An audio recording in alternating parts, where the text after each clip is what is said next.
quisiera hacer mías las palabras de Guinan Chante, porque para mí también es un honor y un lujo compartir esta mesa con Fernando de Cirlo, con Ricardo Silva Santisteban y por supuesto con mi amigo Guinan Chante. Quiero agradecer la invitación del doctor Ricardo Silva Santisteban y su confianza y su apuesta por compartir estas primeras ideas sobre la poesía y el soneto de Javier Solóburen, así como también agradecer a todos ustedes su paciencia y sobre todo pues ya siendo más de las 8 de la noche. Bien, si a una persona le debemos en la década de los 40 un elogioso reconocimiento hacia José María Eguren como poeta fundacional de la poesía peruana moderna, sin duda esa persona es Javier Solóburen. Si en esa misma línea de una deuda impagable buscamos al editor que se arriesgó con agudeza y fino acierto a publicar los primeros textos de la mítica generación peruana del 60, pues el nombre de dicho editor es también Javier Solóburen. A este modelo de intelectual le debemos, además, valiosas antologías sobre la poesía peruana. A ello también hay que sumar sus sugerentes aproximaciones que buscaban desentrañar el universo verbal de 3 escritores que ahora resultan imprescindibles. Vale decir, nos referimos a Carlos Germán Belli, Washington Delgado y Sebastián Salazar Bondi.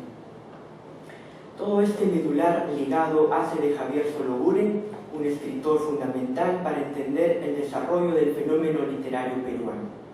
Más aún, si pensamos en la poesía de Solóburen, entonces ésta ocupa un lugar fundamental en tal legado. En ella, en su poesía, se puede encontrar una constante, y esta consiste justamente en su diversidad, en su huida del lugar común, en su asidua experimentación con distintos tópicos, formas estróficas y también el cultivo de una poesía clásica.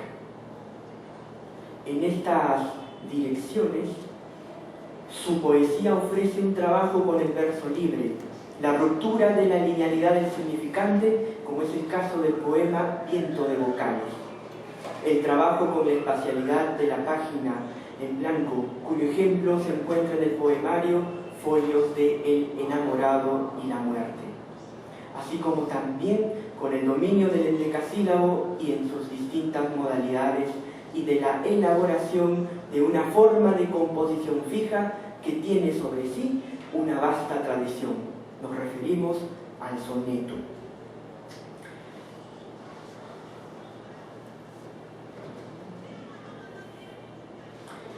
A lo largo de la obra poética de Javier Solóburen, el soneto ha transitado por toda ella desde sus primeras creaciones poéticas, publicadas en Mar Nuestro, fechada en el año de 1942, con 2 sonetos de medida silábica alejandrina hasta ocupar un lugar central, privilegiado, en el poemario 14 versos dicen. El soneto entonces es relevante en la lírica del poeta de vida continua. Por ello, el propósito de esta intervención consiste en realizar una inicial aproximación al soneto de Solóburen desde el enfoque de la versología moderna y de una noción concreta, el soneto como dispositivo de enunciación. Resulta entonces necesario señalar qué entiende o qué se entiende por dispositivo de enunciación. En primer lugar, se parte de una premisa básica: concebir los versos, las formas estróficas, las formas de composición fija, como unidades comunicativas concretas, específicas y altamente socializadas. Vale decir que son identificadas y reconocidas tanto por una comunidad especializada como por un público diverso. En segundo lugar, un dispositivo de enunciación es un recipiente métrico formal altamente comunicativo, capaz de rediseñar y recrear la relación pragmática autor-lector, pensados como instancias ficcionales. En otros términos, una silva, una lira, una canción, un epigrama, un endecasílabo, o para nuestro caso concreto, un soneto, hace posible la actualización de un conjunto de posibilidades y realización de ejecución de dichos recipientes métricos en su contexto de enunciación o momento ideológico actual, siendo capaz de hacer dialogar la tradición que ha labrado tal forma estrófica desde su origen hasta su estabilización, consolidación, con la modernidad, en la cual es actualizada creativamente, es decir, en el ahora o en su momento de ejecución, y confrontar así, densa y dinámicamente, las sensibilidades de creación y recepción que cada una de ellas, tradición y modernidad, manifiestan. Estudiar los versos, las formas estróficas, las combinaciones de series, como dispositivos de enunciación, consiste en realizar inicialmente un examen de sus características métricas, pero no con la finalidad de verificar cuál plantilla si cumple o resulta equivalente al modelo que forjó la tradición, ya que dicho modelo, desde la versología moderna, es una abstracción. De lo que se trata al trabajar con los dispositivos de enunciación es que se establezcan sus diferencias, remarcarlas. Consiste en comprender cómo opera tal forma estrófica en su nuevo contexto de enunciación y qué nuevas posibilidades rítmicas y semánticas ofrece el dispositivo en el escenario en el cual se hace presente. En este sentido, el soneto de Javier Sologure se inscribe en una vasta tradición. Desde sus orígenes itálicos, su consolidación hispánica en distintas escuelas y movimientos a lo largo de todos estos siglos, con énfasis en el siglo de oro y en el modernismo. El soneto de Sologure dialoga con toda esta tradición, y no necesariamente con la finalidad de imitarla, sino de recrearla y ofrecer nuevas posibilidades de ejecución y realización en el presente, en el marco del concierto poético peruano en el que se busca hacer coexistir lo experimental con lo clásico y en el que llamativamente es también un escenario en el que aparece la sensibilidad de recuperar la práctica de las formas estróficas tradicionales. Es, como ya se había indicado, el soneto una forma de composición fija que se forja en Italia. Según Rudolf Baer, hay muestras consolidadas de la práctica del soneto a partir del año 1194, en el contexto de la corte de Federico II. Para Antonio Quilis, el soneto que conocemos actualmente, tanto de manera formal como conceptual, se debe al que fue legado por Dante y Petrarca. En el escenario español, las primeras evidencias del soneto datan del siglo XV, con la figura del Marqués de Santillana y sus 42 sonetos fechos al itálico modo. Sin embargo, tuvo que bregar con la práctica predominante de la copla de arte mayor. En este panorama, el trabajo de Santillana perdió su verdadero brillo.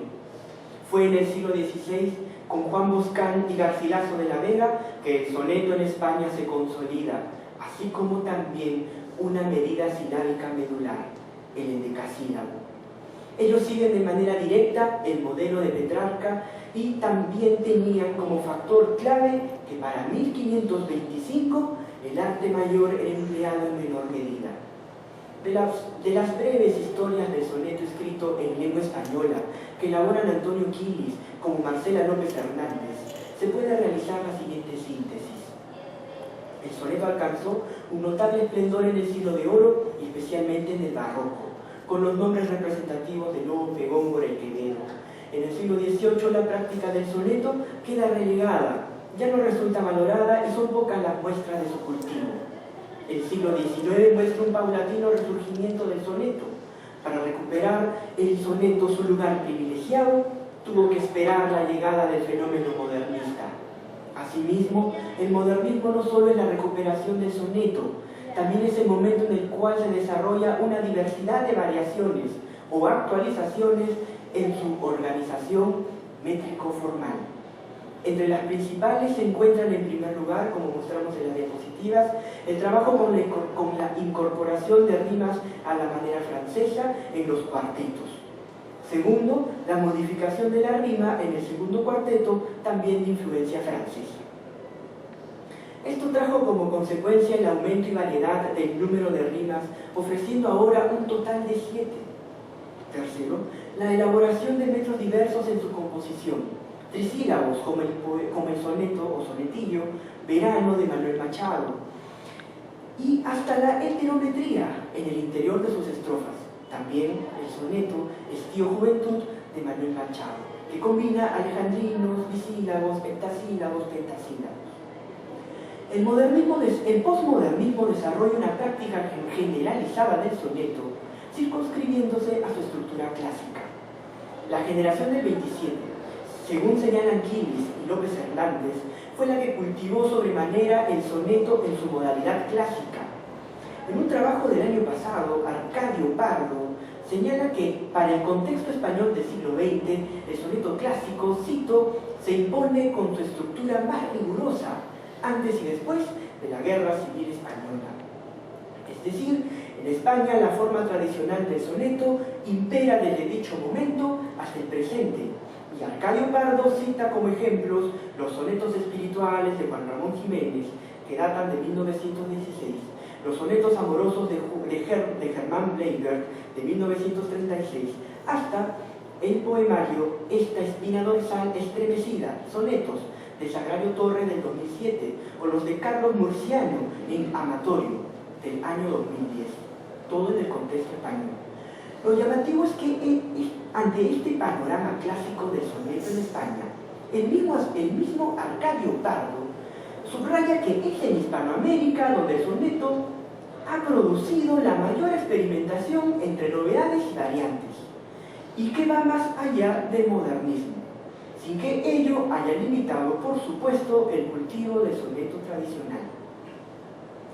Esta es la vasta tradición o el panorama en el cual se inscribe el soneto de Javier Sologuren, así como también es el escenario en el que se produce la coexistencia entre el trabajo con el soneto clásico y las novedades, variantes que sobre esta forma de composición fija se han llevado a cabo.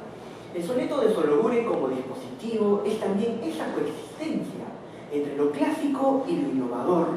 Su soneto no es una repetición de una forma abstracta, sino es la recreación o reescritura de una forma clásica en el contexto de la lírica peruana del siglo XX. Leer el soneto de Sologuren es establecer la relación tensa y dinámica entre la ya aludida tradición y modernidad.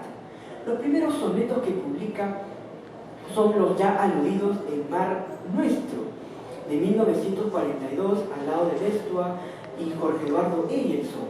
Lo llamativo de estos sonetos radica en su trabajo con el verso de 14 sílabas métricas, o denominado alejandrino, así como también con la misma disposición y juego de rimas consonantes que en total llegan a ser un total de 7 combinaciones por cada soneto.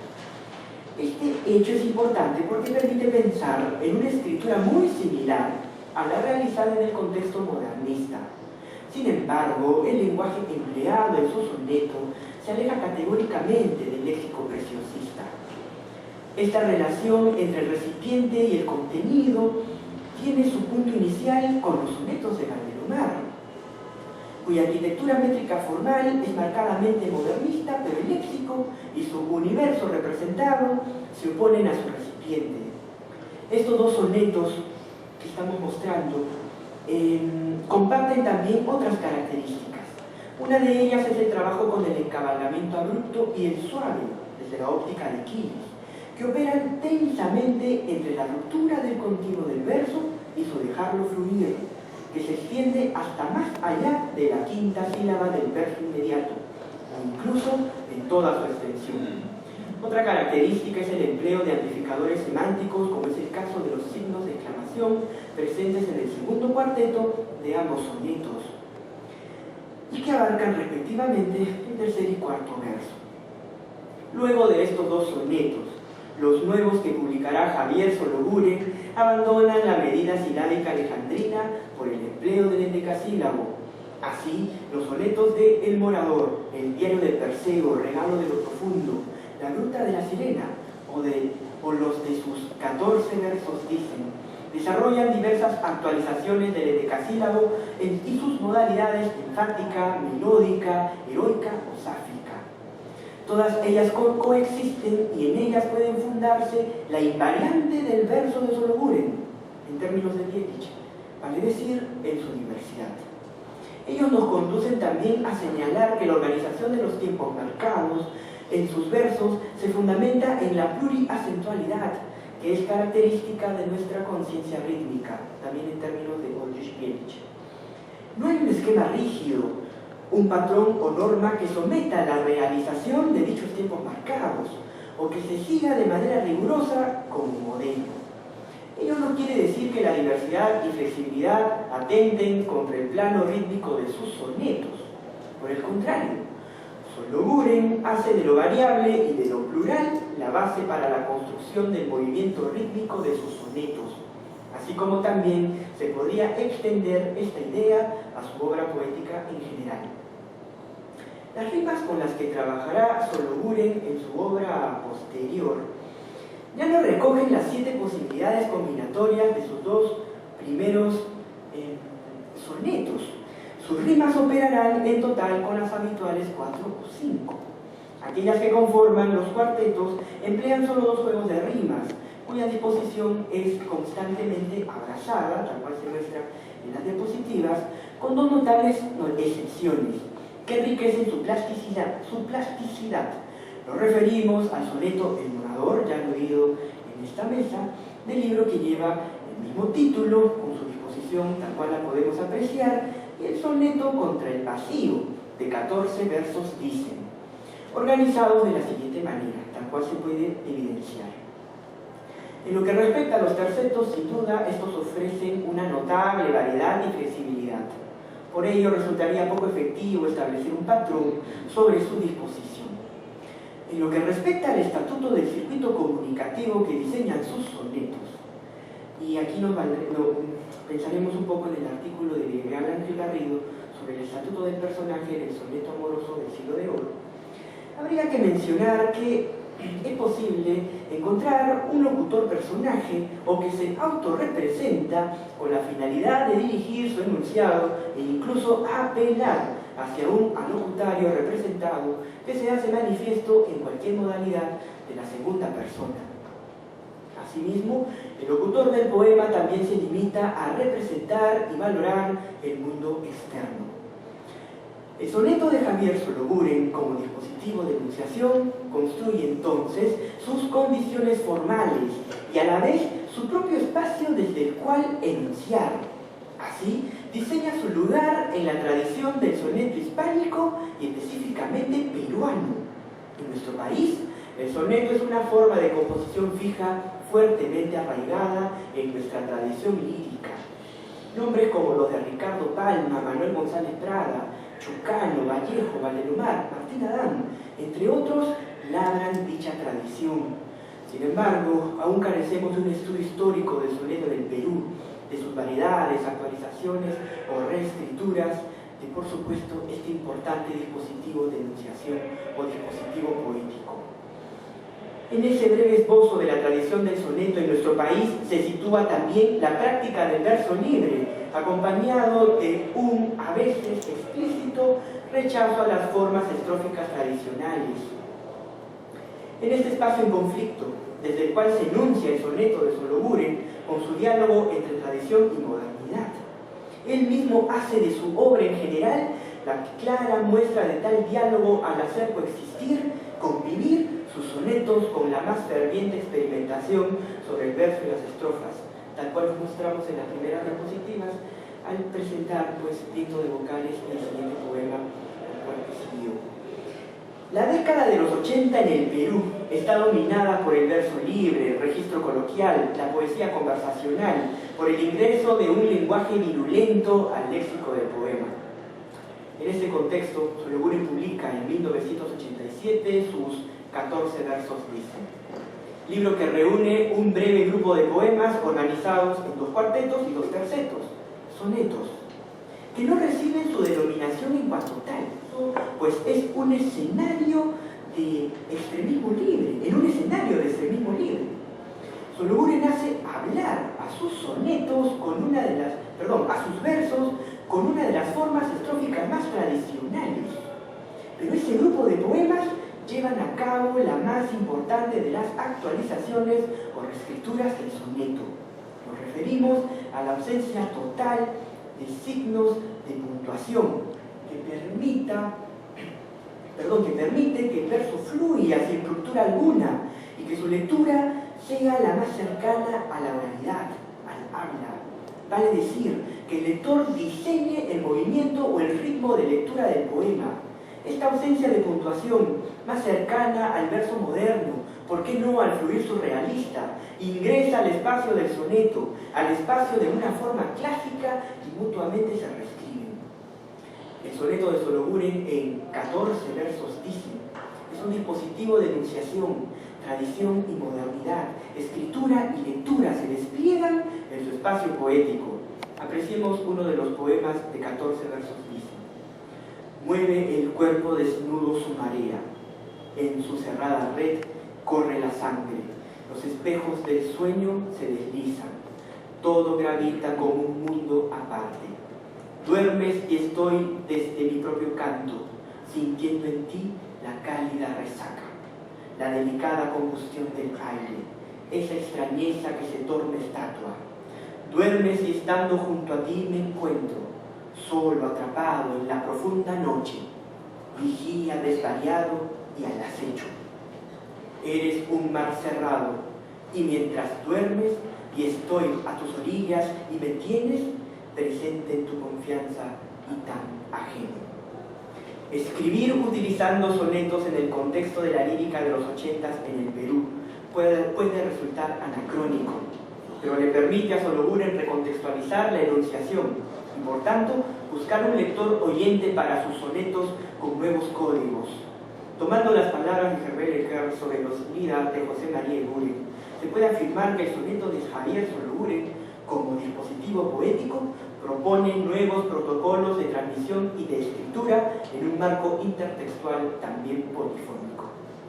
El soneto de nuestro poeta, entonces, ingresa al concierto de la coralidad de diversas propuestas sobre el verso en el contexto de la lírica peruana, en el que lo clásico y lo moderno despliegan sus horizontes culturales para dialogar y mutuamente reescribirse. Muchas gracias.